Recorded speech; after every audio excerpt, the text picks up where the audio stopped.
Indonesia is the most beautiful land in the universe. Indonesia is not just wonderful. Indonesia is a wonderland.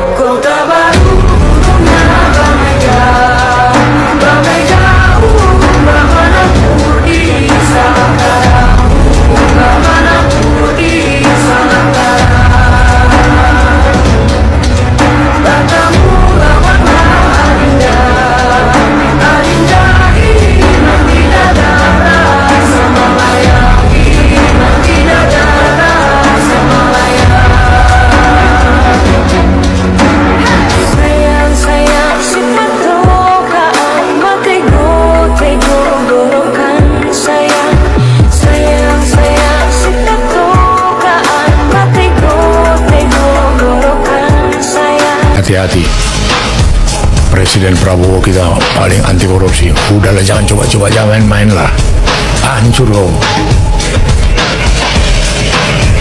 Bakal terjadi nggak itu? Bakal apa nggak itu?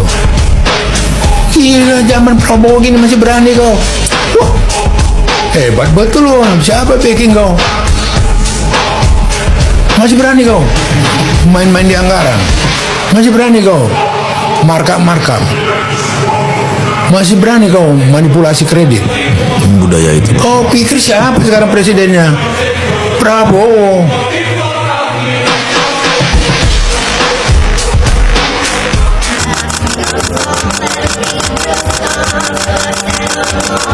Seorang kepala sekolah di Kabupaten Goa, Sulawesi Selatan berinisial MS ditetapkan sebagai tersangka dugaan kasus korupsi dan melakukan selama. Tersangka akan ditahan selama 20 hari untuk pengembangan kasus korupsi yang melibatkan sejumlah pejabat daerah.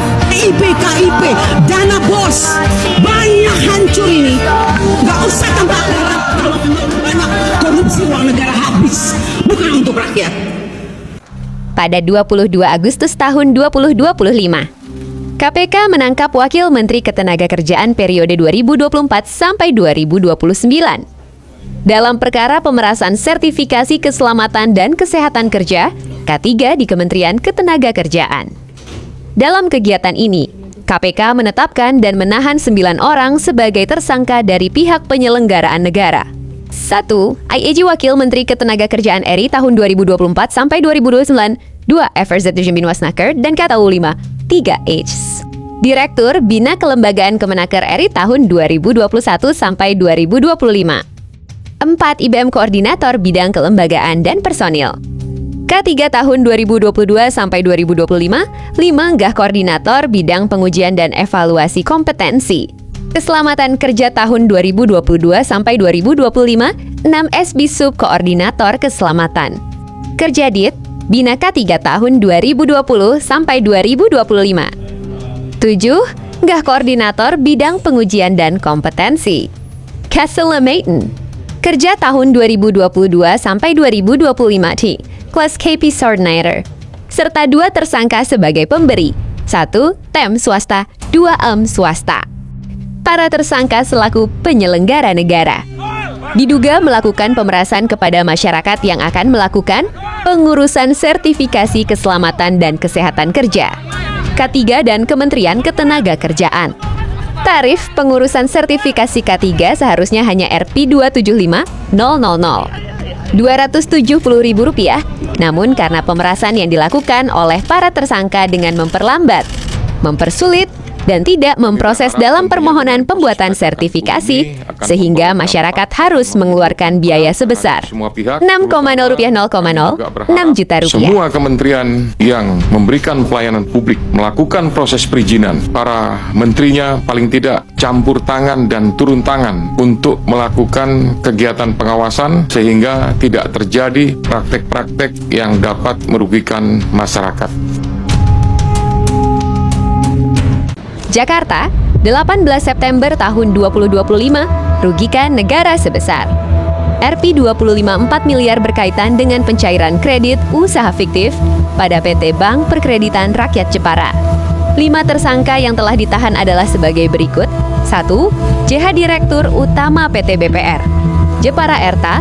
2. Indirektur Bisnis dan Operasional PT BPR Jepara Erta. 3. An Kadif Bisnis Literasi dan Keuangan PT BPR Jepara Erta.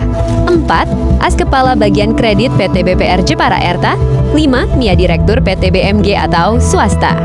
BPR Jepara Erta merupakan salah satu BUMD yang berfokus pada pemberian kredit konsumtif untuk pegawai di lingkungan pemerintah Kabupaten Jepara. Namun, pada tahun 2021, BPR Jepara Erta melakukan ekspansi berupa pemberian kredit usaha dengan sistem sindikasi. Hal ini mengakibatkan kerugian karena performa atau kolektibilitas kredit yang memburuk hingga akhirnya macet dan gagal bayar, yang berdampak juga pada turunnya kinerja manajemen dalam laporan laba rugi. JH meminta An untuk langsung mencairkan kredit tanpa review kelengkapan kredit, hingga rugikan negara sebesar Rp25,4 miliar. Yang terakhir adalah kasus Gubernur Riau Abdul Wahid pakai rompi orange dengan tangan diborgol.